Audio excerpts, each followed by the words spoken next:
Hello friends, आपका मेरे YouTube channel economic analysis में स्वागत है। मैं आपके लिए अर्थशास्त्र की आसान से आसान वीडियो लाया हूं। मेरा उद्देश्य आपको अधिक से अधिक लाभ पहुंचाना है। हेलो फ्रेंड्स, आज मैं आपको उत्पादन संभावना वक्र द्वारा केंद्रीय समस्याओं को दिखाना, किस प्रकार से केंद्रीय समस्याओं को दिखाया जाता है वो बताऊंगा। तो शुरू करते हैं वीडियो। तो इसमें पहला है, किन वस्तुओं का उत्पादन किया जाए और कितनी मात्रा में किया जाए। हम इन केंद्रीय समस्याओं को एक रेखाचित्र के माध्यम से स्पष्ट कर सकते हैं। तो पहली है, किन वस्तुओं का उत्पादन किया जाए और कितनी मात्रा में किया जाए। आपके स्क्रीन पर रेखाचित्र बना हुआ है। ओ एक्स अक्ष पर हमने गेहूं को और ओ वाई अक्ष पर कपड़े को लिया गया है। एडी उत्पादन संभावना वक्र प्रोडक्शन पॉसिबिलिटी कर्व है, जो भिन्न भिन्न संयोगों को दर्शा रही है, ए बी सी डी। तो उपरोक्त रेखाचित्र से ये ज्ञात होता है कि यदि सारे साधन गेहूं के उत्पादन पर खर्च कर दिए जाएं तो बिंदु डी प्राप्त होता है। आपके स्क्रीन पर दिख रहा है ओ एक्स अक्ष पर डी बिंदु, जिससे 6 टन गेहूं प्राप्त हो सकेगा। इसी प्रकार यदि सारे साधन कपड़े के उत्पादन पर लगा दिए जाएं, जैसा कि स्क्रीन पर ओ वाई एक्स पर ए बिंदु से ज्ञात हो रहा है, तो कपड़े की 12 गांठों का उत्पादन होगा। इसका अभिप्राय यह है कि उत्पादन संभावना रेखा एडी पर सभी संयोगों से पता चलता है कि साधनों का कुशलतापूर्वक प्रयोग किया जा रहा है। अतः रेखा एडी पर जितने भी बिंदु प्राप्त होंगे, जितने भी संयोग प्राप्त होंगे, उनसे यही पता चलेगा कि उत्पादन के साधन का इष्टतम उपयोग हो रहा है, इष्टतम उपयोग हो रहा होता है। इसी प्रकार यदि रेखा एडी पर बिंदु बी प्राप्त करते हैं तो उससे पता चलता है कि कपड़े की 10 गांठों का और गेहूं की 2 टन का उत्पादन प्राप्त होगा। अतः इससे अभिप्राय यह है कि कपड़े का अधिक उत्पादन प्राप्त करने के लिए गेहूं के उत्पादन का त्याग करना पड़ेगा। यानी यदि हमें कपड़ा अधिक मात्रा में उत्पादन करना है तो गेहूं के उत्पादन का हमें त्याग करना पड़ेगा। क्यों? क्योंकि साधन सीमित हैं, अतः साधनों के बंटवारे की समस्या उत्पन्न होती है। दूसरा है, उत्पादन कैसे करना है। अर्थव्यवस्था की दूसरी समस्या उत्पादन कैसे करना है से है, और इसका संबंध टेक्निक से है, उत्पादन की टेक्निक से। तो आपके स्क्रीन पर जो रेखाचित्र है उसमें हमने ओ एक्स अक्ष पर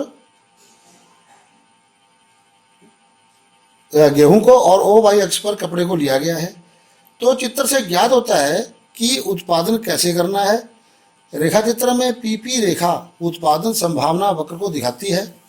मान लो अर्थव्यवस्था सभी साधनों का प्रयोग करती है, परंतु वे साधन अकुशल हैं, तो रेखाचित्र में उत्पादन की मात्रा को बिंदु ई से दिखाया जाता है। इसका अभिप्राय यह है कि अकुशल टेक्निक का प्रयोग करने से उत्पादन कम होता है, और अधिक उत्पादन तभी संभव हो सकेगा जब हम कुशल टेक्निक का प्रयोग करेंगे। तीसरा है, साधनों का पूर्ण उपयोग।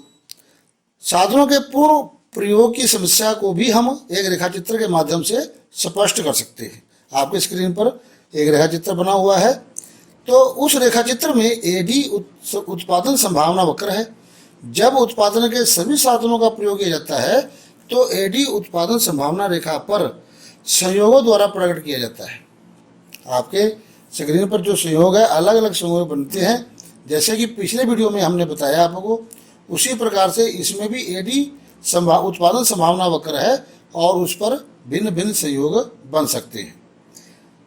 यदि साधनों का अल्प प्रयोग किया जाता है, यदि साधनों का कम प्रयोग किया जाता है, अल्प प्रयोग किया जाता है, तो संयोग एडी रेखा के अंदर प्राप्त होंगे।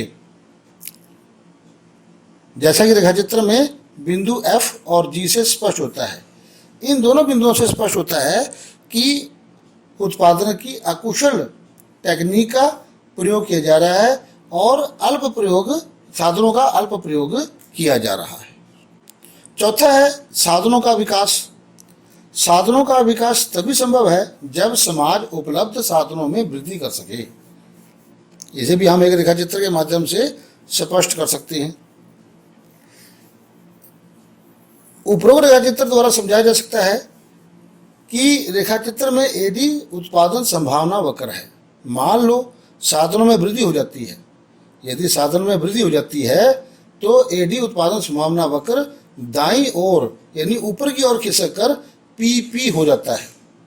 रेखा पीपी पर प्राप्त संयोग उत्पादन की अधिक मात्रा को प्रकट करेंगे, क्योंकि हम जानते हैं कि यदि साधन बढ़ जाते हैं तो उत्पादन भी बढ़ेगा, और उत्पादन बढ़ेगा तो जो रेखा है उत्पादन संभावना वक्र वो अपने स्थान से सरकर ऊपर की ओर दाईं ओर वो पीपी हो जाती है, जो कि अधिक मात्रा को, उत्पादन की अधिक मात्रा को प्रकट करते हैं। धन्यवाद। हेलो फ्रेंड्स, अगर मेरा ये वीडियो आपको पसंद आया है तो इस वीडियो को लाइक करें, शेयर करें, सब्सक्राइब करें, ताकि मेरे आसान से आसान वीडियो इकोनॉमिक एनालिसिस चैनल पर आपको मिलते रहें। हाँ, और नीचे दिए बेल आइकन बटन को दबाना ना भूलें। धन्यवाद।